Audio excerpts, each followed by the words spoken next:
नमस्कार साथियों, मैं अमर कुमार आप तमाम लोगों का आपके अपने YouTube चैनल एमएससी पर हार्दिक स्वागत करता हूं।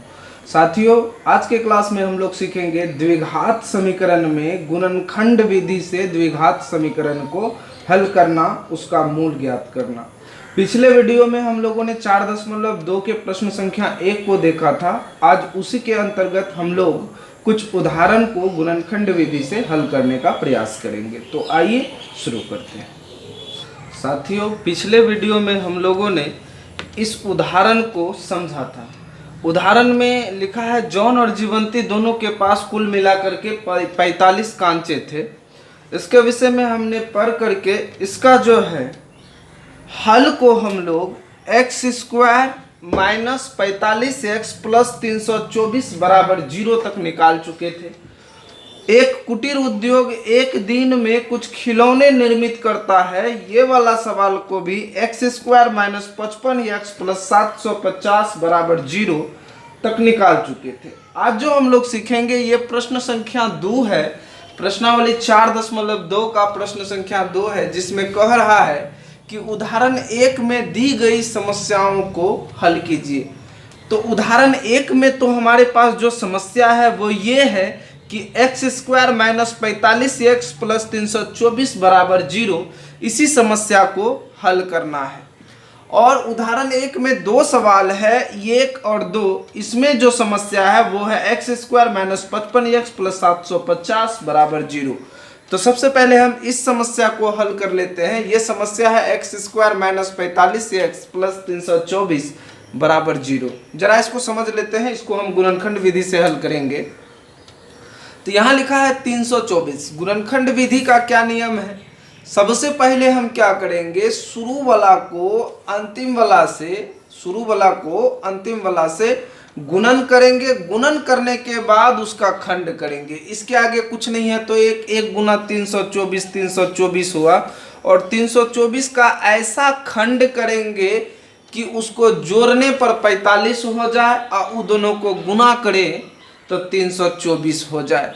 तो इसको खंड करने के लिए हम क्या करेंगे, इसको आराम से पहले कोशिश करेंगे कम से कम से ये जो जिससे कट जाए उसको कटाएंगे 2 से। 2 एकम 2, 2 छाक 12, 2 दूनी 4, फिर 2 से 2 अठे 16, 2 एकम 2। फिर और आगे देखते हैं 3 से, 3 दूनी 6, 2 3 7 21, फिर 3 से, 3 9 27, फिर 3 से, 3 तिया 9। अब दिमाग लगाइए, 3 तिया 9, और इधर से देखते हैं 2 दूनी 4, 4 तिया 12, अब 12 तिया 36। क्या 36 और 9 45 हो रहा है? आराम से हो रहा है। 36 और 9 का अगर यदि हम खंड बनाते हैं तो 36 9 45 हो रहा है। इसको जोड़ने पर 45 हो जाता है। गुना करने पर 9 छा के 54 और 9 तिया 27 और 5 27 5 32। तो हो गया कितना? 324। अब आप कहेंगे 3 तिया 9 9 तिया 27, 27 तिया 81, यहाँ तो 81 या 2 दूनी 4, 81 4 तो 85 हो जाएगा। इसलिए इन्हीं में से ऐसा खंड बनाना है जिसको जोड़ने पर 45 हो जाए और गुना करने पर 324 हो जाए। क्योंकि जोड़ने पर पिछले ही वीडियो में बताए थे, यहाँ अगर जोड़ रहे तो जोड़ने पर और घटा रहे तो घटाने पर। तो 45 को हम कैसे तोड़ेंगे, किस खंड में? 36 और 9 के खंड में। आइए इसको बना लेते हैं। लिखा है एक्स स्क्वायर, यहाँ माइनस है, माइनस को रहने देंगे। 45 का खंड कर लेते हैं। 36x प्लस 9x, और यहाँ पर प्लस 324 बराबर 0। अब आगे समझते हैं। अगला लिखा है x square plus minus minus 36x plus minus minus 9x अब प्लस 324 बराबर 0। अब आप ध्यान दीजिए क्या लिखा है आगे। आगे लिखा है कि दोनों में x है, एक x कॉमन कर लेते हैं। यहाँ x बचा और यहाँ माइनस 36। फिर देखिए माइनस, यहाँ 9 कॉमन कर लेते हैं। यहाँ x, क्योंकि 9 गुना x 9x, और यहाँ प्लस है। अब यहाँ माइनस देना होगा, तब तो माइनस माइनस प्लस, और 9 से 324 कितना मतलब में आ जाएगा? 36 मतलब में, क्योंकि 36 गुना 9 900, 36 गुना 9 तो हो जाएगा 324। अब देखिए यहाँ दे देना है बराबर 0। अब देखिए ये दोनों मिल रहा है, इसको a को लिखेंगे x माइनस 36, इधर बचा x माइनस 9 और लिखेंगे बराबर 0। अब क्या मतलब हुआ, एगो 0 इसमें भी, एगो 0 इसमें भी, तो आराम से इसको लिख लेते हैं x माइनस 36 बराबर 0 या फिर x माइनस 9 बराबर 0। तो x बराबर ई माइनस में 36 है, ई पर आएगा 36, और ई x बराबर माइनस में 9 है, ई पर जाएगा प्लस में 9। अतः मूल बराबर यहाँ क्या हो जाएगा, मूल बराबर हो जाएगा 36,9। यानी इस समस्या का हल क्या हो जाएगा, आरंभ में उनके पास कितने कांचे थे, तो आरंभ में उसके पास 9 या फिर 36 कांचे थे। उम्मीद है आपको बात समझ में आई होगी। आइए अगला समझ लेते हैं, जरा समझ लेते हैं नंबर 2 की समस्या को। समस्या x² माइनस 55x प्लस 750 है। अब इसको जो है हमको हल करना है गुणनखंड विधि से। तो गुणनखंड विधि का पहले गुणनखंड कर लेते हैं, तो गुना करके उसके बाद खंड करेंगे। तो 750 को 1 से गुना किए 750 हुआ। अभी 750 का ऐसा खंड करेंगे कि जोड़ने पर 55। तो 5 से खिला के देखते हैं, 5 एकम 5, यहाँ बचा 2, 5 25 0, फिर 5 से 5 दिया 15, मिलाते चलना है 5 25, 25 और 30 कितना हो गया 55, जोड़ने पर 55 हो रहा है, 25 दिया 75, 750। यहीं पर काम खत्म है। यानी हमारा कॉम्बिनेशन जो बना 30 और 25 का, यानी ये दोनों को अगर जोड़ते हैं तब 55 हो जाता है, और गुना करते हैं तो 750 हो जाता है। यानी हम अगर यदि इसको बनाते हैं, यहाँ बराबर 0 देना होगा। अब यानी यहाँ क्या हो जाएगा, x² माइनस 55 को हम क्या लिखेंगे 3x प्लस 25x, यहाँ प्लस है इसीलिए प्लस, और प्लस 750 बराबर 0। आगे बढ़ते हैं, अगला लिखा है। अब आगे इसको हल करने का कोशिश करते हैं। x² plus minus minus 30x plus minus minus 25x अब प्लस 750 बराबर 0। फिर आगे बढ़ते हैं। अब यहाँ पर ध्यान दीजिए, x² और x ये दोनों में है, x कॉमन हो गया, बचा क्या x माइनस 30। अब ध्यान दीजिए, यहाँ माइनस देंगे और यहाँ 25 और 750 कौन सा महल में आता है, तो 25 में आता है। 25 यहाँ x लिखेंगे तब 25 से कम 25 x हो जाएगा, यहाँ माइनस देना होगा तब तो माइनस माइनस प्लस होगा, और यहाँ हमको 30 देना होगा तब होगा 25 तिया 75 750 बराबर 0। ये दोनों मिल गया, एगो लिख दीजिए x माइनस 30, बचा क्या x माइनस 25, इसको लिख दीजिए x माइनस 25 और फिर बराबर 0। अब आगे बढ़ाते हैं, ये 0 इसमें भी, यानी हमको लिखना होगा x माइनस 30 बराबर 0 और x माइनस 25 बराबर 0, यानी x बराबर 30 और यहाँ x बराबर 25। तो लिखेंगे अतः मूल बराबर, यानी x बराबर क्या हो जाएगा 30 या फिर 25, ये दोनों में से कोई भी इसका हल हो सकता है। यानी कि यहाँ पर जो है कि खिलौनों की संख्या ज्ञात करनी चाहिए, तो चाहेंगे तो इसका खिलौना का संख्या या तो 30 होगा या तो 25 होगा। उम्मीद है आपको बात समझ में आ गई होगी। आइए समझ लेते हैं कुछ एग्जाम्पल्स को जो दिया गया है। एग्जाम्पल 3 है जो पेज नंबर 83 से है और NCERT बुक का है। तो आइए क्या कहता है सवाल देख लेते हैं कि गुणनखंड द्वारा समीकरण 2x² माइनस 5x प्लस 3 बराबर 0 के मूल ज्ञात करें। तो इसका मूल ज्ञात करना है। समीकरण क्या है 2x² माइनस 5x प्लस 3 बराबर 0। गुणनखंड विधि से निकालना है, तो सबसे पहले गुणन उसके बाद खंड। तो देखिए गुणन क्या हो जाएगा, इस दोनों का अगर हम गुणन करते हैं तो 3 दूनी 6 को ऐसा तोड़ेंगे कि जोड़ने पर 5 हो और गुना करने पर 6।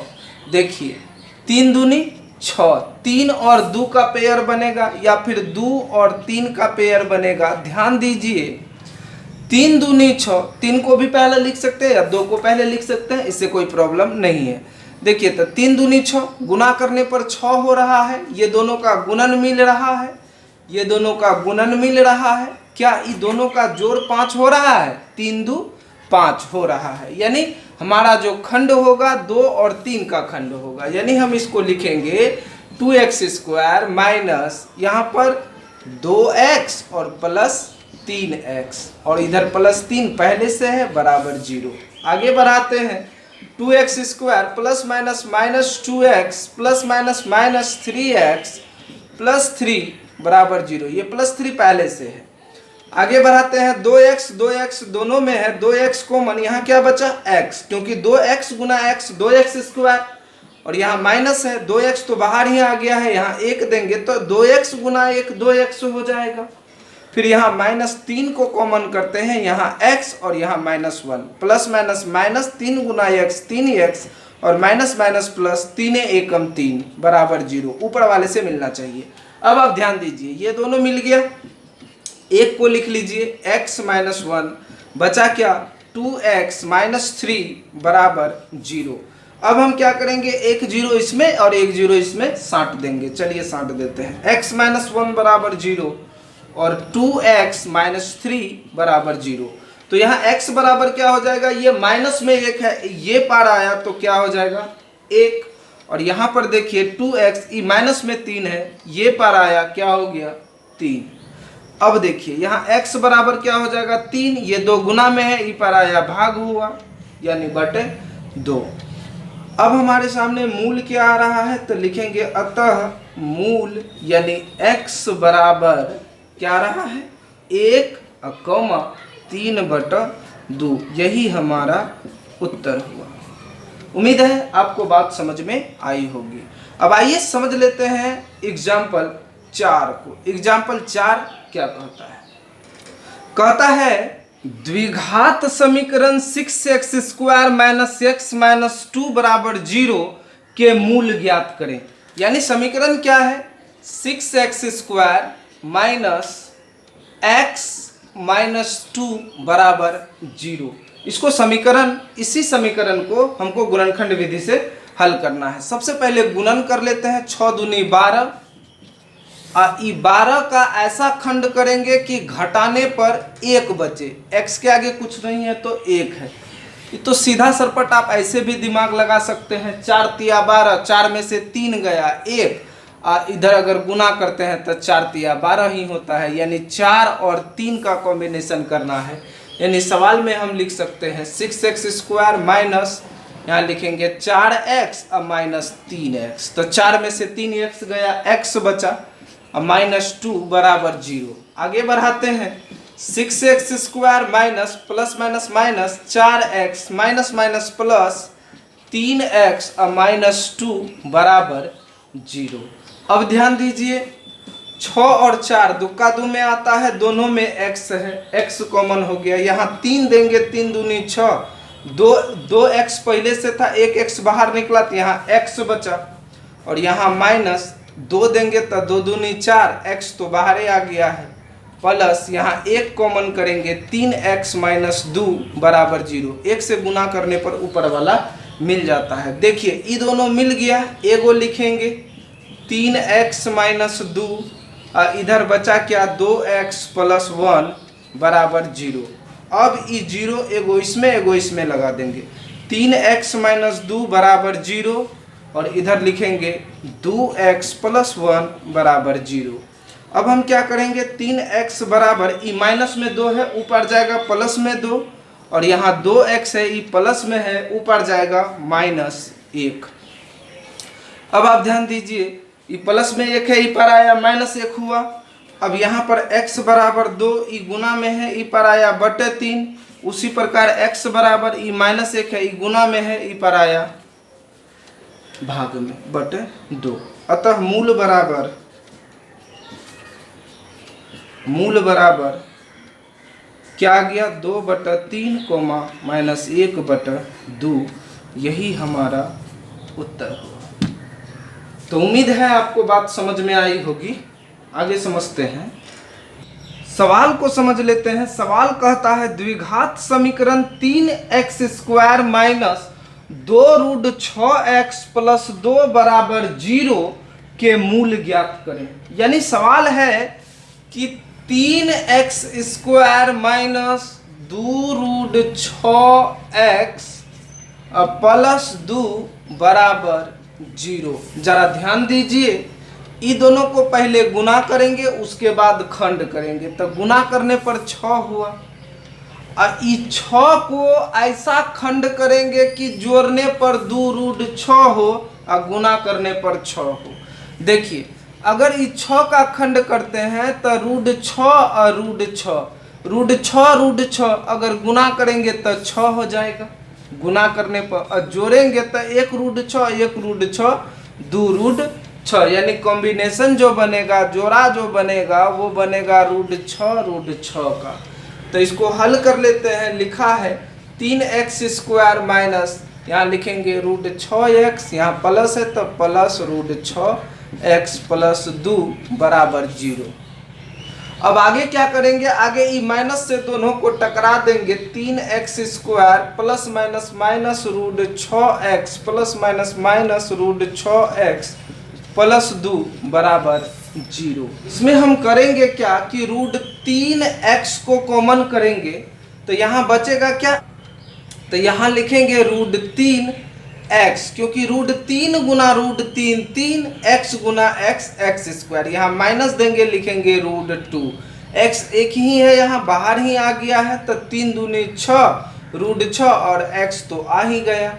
अब देखिए यहाँ माइनस कॉमन करेंगे और फिर यहाँ लिखेंगे √2, तो यहाँ क्या हो जाएगा √3 3 दूनी 6, x पहले से है, यहाँ प्लस, यहाँ प्लस है तो यहाँ माइनस देना होगा, प्लस माइनस माइनस, यहाँ लिखेंगे √2, तब होगा √2 गुना √2 2 बराबर 0।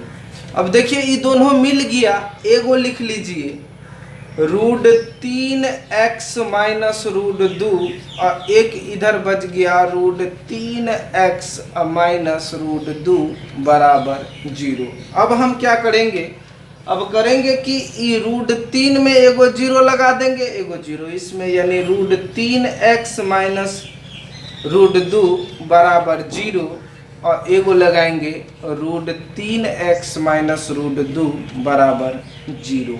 तो क्या हो जाएगा √3x ई माइनस में है, ई पर गया प्लस √2, तो x बराबर क्या हो जाएगा √2 बटा √3।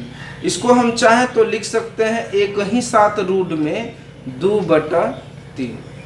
उसी तरह से √3 x बराबर ई माइनस में है, ई पार गया प्लस √2 हुआ, तो x बराबर हो गया √2 बटा √3। तो x बराबर एक ही साथ रूट में लिखेंगे 2 बटा 3। तो मूल क्या आ रहा है, लिखेंगे अतः मूल यानी कि x बराबर √2 बटा 3 कोमा √2 बटा 3। तो यही हमारा क्या हुआ उत्तर। उम्मीद है बात आपको समझ में आई होगी। आइए आगे समझते हैं। एक्सरसाइज 4.2 का क्वेश्चन नंबर 3 क्या कहता है, ऐसी दो संख्याएं ज्ञात कीजिए जिनका योग 27 हो। यानी कि दो संख्या ऐसा होना चाहिए जिसको जोड़ने पर 27 हो। मान लेते हैं, माना कि पहली संख्या बराबर x और दूसरी संख्या क्या हो जाएगा, दूसरी संख्या बराबर 27 माइनस x। अब आप ध्यान दीजिए, क्या ये दोनों संख्याओं का योग 27 है? जरा ध्यान दीजिए तो मान लेते हैं x और प्लस 27 माइनस x, क्या ये दोनों का योग जोड़ने पर 27 होता है? देखिए ये माइनस ये प्लस कट गया, जोड़ने पर 27 हो रहा है।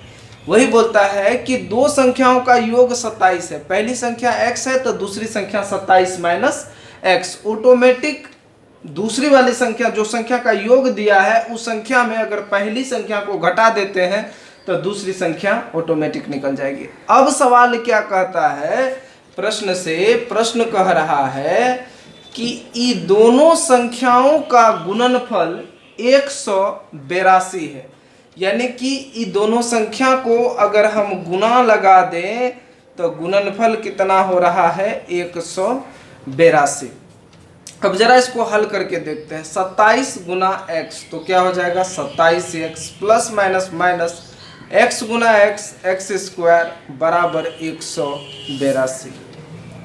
अब देखिए ये माइनस वाला को आगे कर लेते हैं, इसलिए क्योंकि इसमें स्क्वायर है, स्क्वायर को आगे रखना चाहिए। इसके आगे कुछ नहीं तो प्लस 27x और माइनस 182 बराबर 0। जरा ये माइनस 1 को कॉमन कर लेते हैं तो यहाँ हो जाएगा x स्क्वायर माइनस 27x और प्लस 182 बराबर 0। माइनस 1 कॉमन करने से कोई फर्क नहीं पड़ता है, क्योंकि 1 से गुना करेंगे इतने होगा, सिर्फ चिन्ह बदल जाएगा। Plus minus minus minus minus plus और प्लस माइनस माइनस। ये माइनस 1 गुना में है, ऊपर जाएगा भाग हो जाएगा और 0 में माइनस 1 से भाग करेंगे तो 0 हो जाएगा। यानी अब बचेगा x square minus 27x plus 182 बराबर 0। अब यहाँ से आप ध्यान दीजिए ये द्विघात समीकरण है और इसको हमको गुणनखंड विधि से हल करना है। तो कैसे हल होगा, तो पहले गुना कर लेते हैं, उसके बाद उसका खंड करेंगे। जरा ध्यान दीजिए 1 से गुना करेंगे 182 हो जाएगा और 182 को ऐसा तोड़ेंगे कि जोड़ने पर 27 होना चाहिए और गुना करने पर कितना होना चाहिए 182। जैसे देखिए इसको हम 2 से लगाते हैं, 2 नमा 18, 2 एकम 2, 7 से लगाते हैं 13 सत्तर 91। अब देखिए ये नहीं कट रहा है, अब हम क्या करेंगे, इसको हम इससे गुना करेंगे 14 और इधर 13। चेक करके देखते हैं 13 चौके 52, 5 13 एकम 13, 13 5 18। देखिए गुना करने पर 182 हो रहा है, क्या जोड़ने पर 27 हो रहा है, 4 3 7 1 1 2 हो रहा है। यानी 14 और 13 का पेयर बना करके इसका खंडन करेंगे। अब आगे समझते हैं, लिखते हैं इसको x स्क्वायर माइनस 27 के बदले में लिखेंगे 14x, यहाँ प्लस है प्लस 13x और प्लस 182 बराबर 0।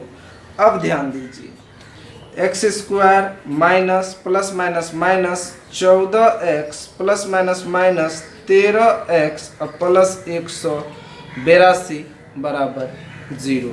अब देखिए ये दोनों में x है, x को कॉमन कर लेंगे तो यहाँ बचेगा x माइनस 14 और माइनस 13 को कॉमन करेंगे तो x माइनस 14 बराबर 0। काहे कि x गुना x square plus minus minus 14 गुना x 14x plus minus minus 13x और माइनस माइनस प्लस 13 गुना 14x 82। ये दोनों मिल गया, एगो लिख लीजिए x माइनस 14, इधर बचा x माइनस 13 और बराबर 0। अब आप क्या कीजिए, ये 0 को एगो इसमें दे दीजिए, एगो इसमें दे दीजिए, तो क्या हो जाएगा, ध्यान दीजिए अगर 0 को हम इसमें देते हैं तो x माइनस 14 बराबर 0 और x माइनस 13 बराबर 0। तो x बराबर क्या हो जाएगा 14 और x बराबर 13। तो हमको दो संख्या निकालना है, दो संख्या हमको पता चल गया 14 और 13। तो यहाँ बोलता है कि दो ऐसी संख्या ज्ञात कीजिए जिनका योग 27 हो और गुणनखंड 182 हो। तो लिखेंगे अतः पहली संख्या बराबर x माने थे, x का वैल्यू अगर यदि हम 14 लेते हैं तो दूसरी संख्या क्या हो जाएगा, दूसरी संख्या बराबर 13। उम्मीद है आपको बात समझ में आ रही होगी। अगर हम पहली संख्या 13 मानेंगे तो दूसरी संख्या कितना निकलेगा, 14 निकलेगा। ये दोनों में से कोई भी हमारा उत्तर हो सकता है। तो उम्मीद है आपको बात समझ में आई होगी। आइए अब नंबर 4 को समझ लेते हैं। आइए समझ लेते हैं क्वेश्चन नंबर 4 को कह रहा है, दो क्रमागत धनात्मक पूर्णांक ज्ञात कीजिए जिनके वर्गों का योग 365 हो। क्रमागत मन होता है एक क्रम से, जैसा कि पिछले वीडियो में हम बताए थे इसी लेवल का एगो सवाल को। क्रमागत मन क्या होता है एक क्रम से, और धनात्मक मतलब प्लस वाला संख्या, और पूर्णांक मन गिनती वाली संख्या। अगर कोई संख्या 6 है तो अगला 7 होगा, यानी ये क्रमागत संख्या हुआ। कह रहा है दो क्रमागत धनात्मक पूर्णांक ज्ञात कीजिए जिनके वर्गों का योग 365 हो। अब यहां देखिए, अगर पहला 6 है तो दूसरा 7 होगा। कितना बढ़ा है? 1 बढ़ा है। अगर मानेंगे, माना कि पहला पूर्णांक बराबर x, तो दूसरा पूर्णांक क्या होगा? दूसरा पूर्णांक होगा x प्लस 1। अब प्रश्न क्या कह रहा है? जिनके वर्गों का योग 365 हो। वर्ग मन स्क्वायर, वर्ग मन स्क्वायर, और घन मन क्यूब।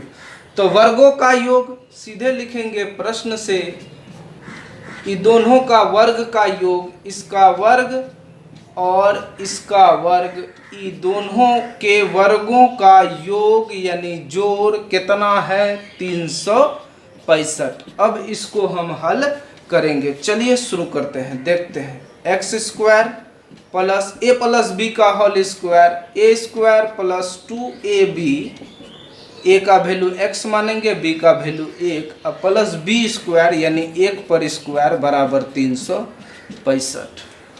अब आगे देखते हैं, यहाँ लिखा है 1x square 1x square 2x square plus 2 एकम 2x अब प्लस 1 पर स्क्वायर 1 अब बराबर 365।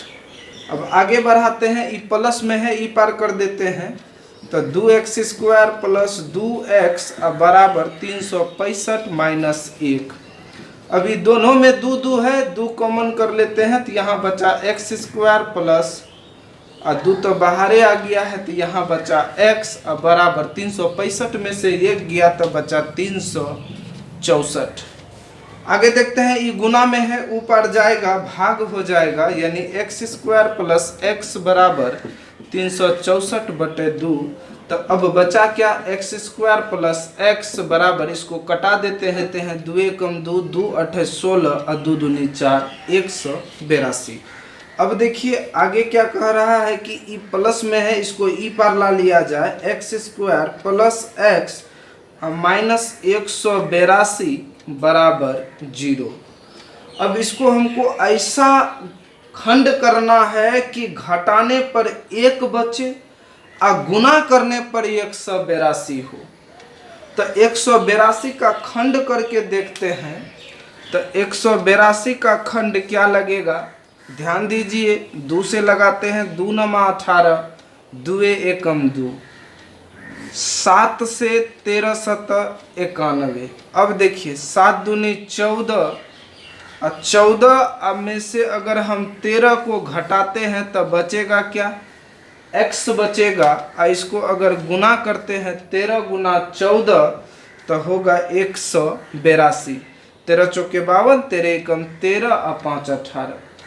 यानी कहने का मतलब हुआ कि ई x को हमको तोड़ के लिखना है 14 और 13 के पेयर में। x प्लस 14x और माइनस 13x, और इधर है माइनस 182 बराबर 0। अब जरा ये प्लस को इससे टकरा लेते हैं, तो हो जाएगा x square plus 14x plus minus minus 13x और माइनस 182 बराबर 0। अब जरा आगे बढ़ा के देखते हैं, लिखा है x स्क्वायर प्लस 14x, यानी ये दोनों में x है तो x कॉमन कर लेंगे, x इंटू एक्स प्लस 14, इधर माइनस 13 कॉमन करेंगे, लिखेंगे x प्लस 14 बराबर 0, क्योंकि 13 गुना x 13x plus minus minus 13 गुना 14 182 हो जाएगा। अब ये दोनों मिल गया तो एगो लिखेंगे, यानी x प्लस 14 इंटू एक्स, यहाँ माइनस है, माइनस 13 बराबर 0। अब ध्यान देते हैं इस 0 इसमें भी और इसमें भी, यानी कहने का मतलब हुआ x प्लस 14 बराबर 0 और x माइनस 13 बराबर 0। ये x प्लस में है, ऊपर जाएगा हो जाएगा माइनस, यानी x बराबर -14 और इधर हो जाएगा x बराबर, ये माइनस में है, ई पर आया प्लस में 13। जो चीज माइनस में आवे उसको असंभव, ये उत्तर नहीं होगा। तो उत्तर क्या होगा? 13। सवाल क्या कहता है? पहला पूर्णांक ज्ञात करे या दूसरा पूर्णांक ज्ञात करे। दो पूर्णांक निकालना है तो लिखेंगे, अतः पहला पूर्णांक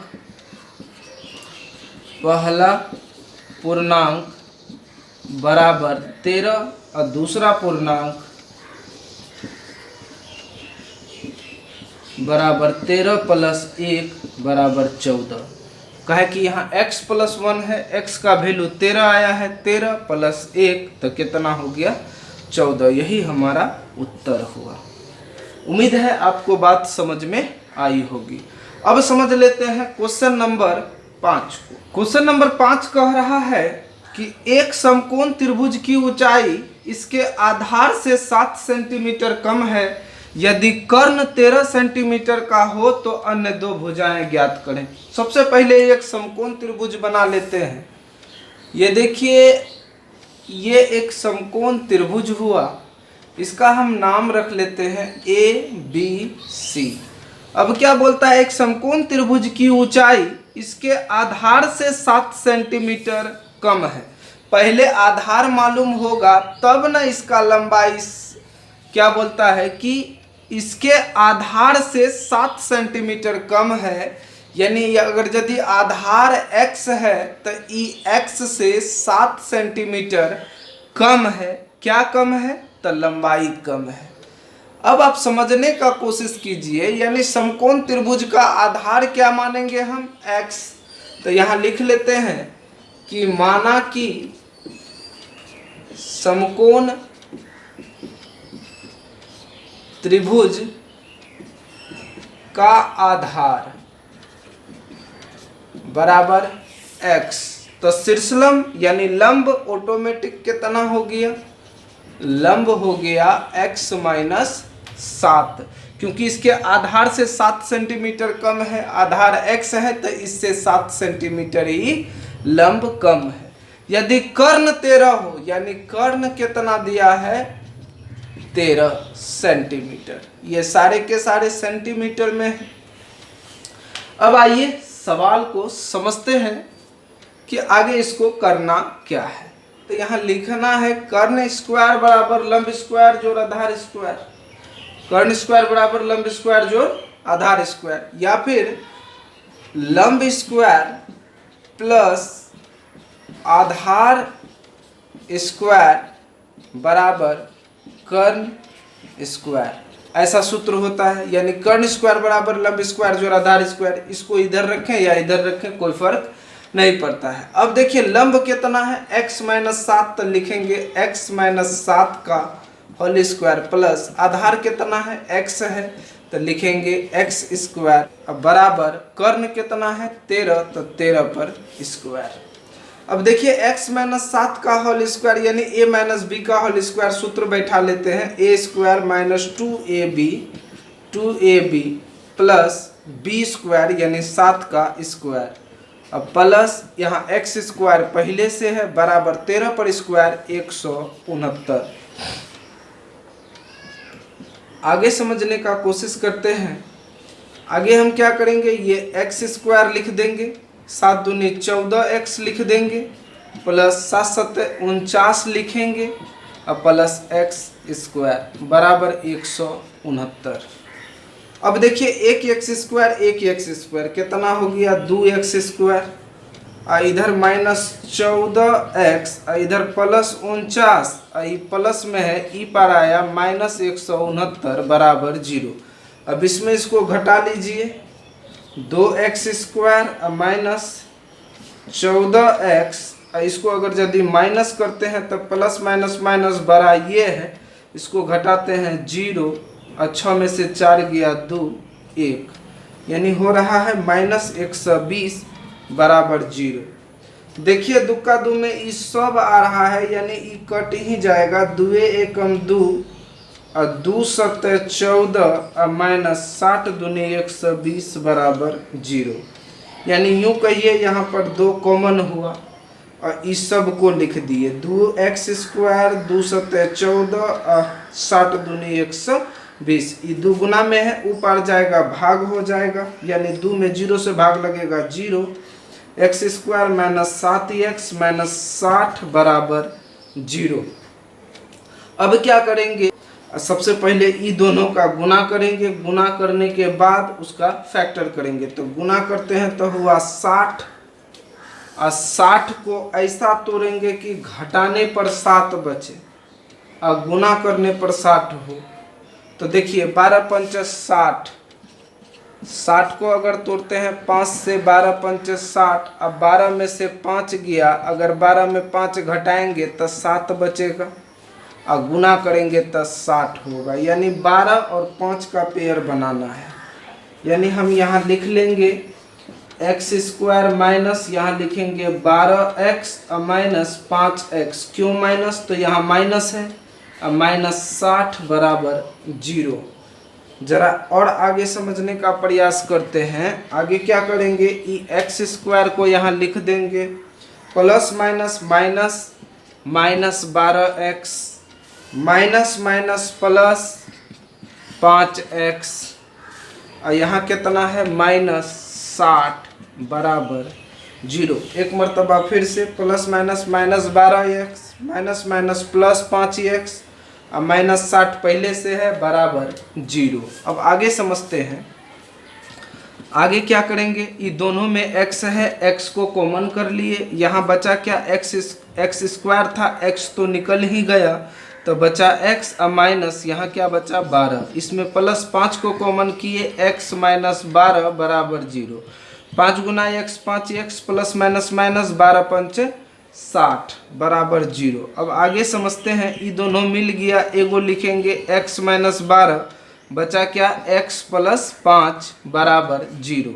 अब हम क्या करेंगे, एक 0 इसमें और एक 0 इसमें, यानी कि हम लिख सकते हैं x माइनस 12 बराबर 0, x प्लस 5 बराबर 0। अब क्या हो जाएगा, x बराबर ई माइनस में है, ई पर आया प्लस तो 12, x प्लस में 5 है, ई पर गया माइनस 5। माइनस वाला संख्या असंभव हो जाएगा, ये नहीं होगा। तो x का वैल्यू 12 निकला, यानी आधार कितना हुआ 12। इसमें बोल क्या रहा है, ऊंचाई इसके आधार से 7 सेंटीमीटर कम है। यदि कर्ण 13 सेंटीमीटर का हो तो अन्य 2 भुजा ज्ञात करें। 2 भुजा यानी यही दोनों भुजा हमको ज्ञात करना है। तो लिखेंगे अतः आधार बराबर x बराबर 12 सेंटीमीटर और लंब हो जाएगा, लंब बराबर, लंब क्या माने थे x माइनस 7, यानी 12 माइनस 7 बराबर 5 सेंटीमीटर। उत्तर क्या आया 12 सेंटीमीटर और 5 सेंटीमीटर। देख लीजिए आधार जो है कितना है 12 और लंब कितना है 5, इससे 7 सेंटीमीटर कम है। तो उम्मीद है आपको बात समझ में आई होगी। चलिए आगे समझ लेते हैं। आइए समझ लेते हैं क्वेश्चन नंबर 6 को। क्या कहता है कि एक कुटीर उद्योग एक दिन में कुछ बर्तनों का निर्माण करता है, कुछ बर्तन बनाता है। एक विशेष दिन यह देखा गया, याद रखिए विशेष दिन, इसी विशेष दिन पर सब काम होगा। यह देखा गया कि प्रत्येक नग की निर्माण लागत, यानी प्रत्येक नग का निर्माण लागत, एक नग का निर्माण लागत रुपया में उस दिन के निर्माण किए गए बर्तनों की संख्या के दुगुने से 3 अधिक है। पहले ये तो पता चले कि उस दिन कितना बर्तन का निर्माण हुआ। वो विशेष दिन की ही बात हो रही। तो सबसे पहले हम ले लेते हैं, माना कि निर्मित बर्तनों की संख्या बराबर x। अब लागत क्या आ रहा है, लागत आ रहा है, जरा ध्यान दीजिए, कह रहा है कि उस दिन के निर्माण किए गए बर्तनों की संख्या के दुगुने से 3 अधिक। ये जो बर्तन है इसकी संख्या के दोगुने से 3 अधिक ये लागत हो रहा है। यानी 2 गुना x 2x अब प्लस 3 ये लागत हुआ। कहने का मतलब ये हुआ कि संख्या x है, यानी x बर्तनों की संख्या है और एक बर्तन का लागत जो है 2x प्लस 3 है। तो बोलता है यदि उस दिन कुल निर्माण लागत 90 रुपया थी तो निर्मित बर्तनों की संख्या और प्रत्येक नग की लागत ज्ञात कीजिए। अब जरा देखिए ये 90 रुपया किसमें लगा, जितना बर्तन बना उस सब का दाम 90 टका लगा। यानी प्रश्न से अगर यदि हम चलें तो क्या चलेंगे, जरा ध्यान दीजिए। अगर आपसे कहा जाए कि एक कॉपी का दाम 5 रुपया है तो 15 कॉपी का दाम कितना होगा, तो आप क्या करेंगे 15 से गुना करेंगे। उसी तरह से तो यहाँ जितना होगा यहाँ गुणनफल लिखाएगा, जैसे 15 पचे यहाँ 75 होगा। उसी तरह से यहाँ पर 90 रुपया लागत है, यानी कि वस्तु का दाम और लागत अगर ये दोनों को हम गुना कर दें तो ये जो है कुल मूल्य निकल जाएगा 90 रुपया। इसी को हल x गुना 2x तो हो जाएगा 2x स्क्वायर और प्लस 3 गुना x 3x बराबर 90। जरा ध्यान दीजिए ये प्लस में है, ये पर आएगा माइनस हो जाएगा, यानी 2x square plus 3x minus 90 बराबर 0। अब इसको गुना कर लेते हैं, 9 दूनी 18 यानी 180 हुआ। 180 को ऐसा तोड़ेंगे 180 को कि घटाने पर 3 बचे और गुना करने पर 180 हो जाए। ऐसा कौन सा संख्या है, तो जरा फैक्टर करके देखते हैं। 90 दूनी 180, 2 से 45 मरतब में, 5 से 5 नंबर 45, 3 तिया 9। अब इसी में से सोचना है कि वैसा कौन सा संख्या है जिसको घटाने पर 3 हो जाए और गुना करने पर 90 हो जाए। ऐसा कुछ है तो देखते हैं। 3 पचे 15 और 3 दूनी 6 दूनी 12। 15 और 12 का थोड़ा सा कॉम्बिनेशन मिला के देखते हैं। 15 में से 12 गया, क्या बचेगा 3। अब 15 गुना 12 करेंगे तब 15 दूनी 30, 15 एकम 15, 3 18 180। यानी हमारा सवाल बन जाएगा किस पर, 15 और 12 पर। यानी हम यहाँ लिखेंगे 2x स्क्वायर प्लस यहाँ लिखेंगे 15x, यहाँ घटाने पर है घटा माइनस 12x माइनस 90 बराबर 0। जरा आगे और समझने का प्रयास करते हैं कि आगे करना क्या है। तो ई प्लस को ई दोनों से टकरा देना है। 2x square plus 15x minus 12x minus 90 बराबर 0। ई दोनों में ध्यान दीजिए, दुक्का दो में 2 और 15 नहीं आता है, लेकिन दोनों में x है, x आता है तो x कॉमन कर लेंगे। यहाँ लिखेंगे 2x प्लस 15, यहाँ पर माइनस 6 कॉमन करेंगे और यहाँ पर लिखेंगे 6 दूनी 12x हो गया। यहाँ पर माइनस है तो यहाँ प्लस देना होगा, तब प्लस माइनस माइनस होगा। यहाँ 15 देंगे तब होगा 15 छके 90 बराबर 0। अब आगे समझते हैं। ये दोनों मिल गया, एगो लिख लीजिए। यानी कहने का मतलब ये हुआ कि 2x प्लस 15 ये मैच कर गया तो एगो लिख लीजिए। अब हमारे सामने में बचा x माइनस 6, इसको लिख लीजिए x माइनस 6 बराबर 0। आगे समझने का प्रयास करते हैं। आगे हो जाएगा एगो 0 इसमें, एगो 0 इसमें। तो यहाँ पर हो जाएगा 2x प्लस 15 बराबर 0, x माइनस 6 बराबर 0।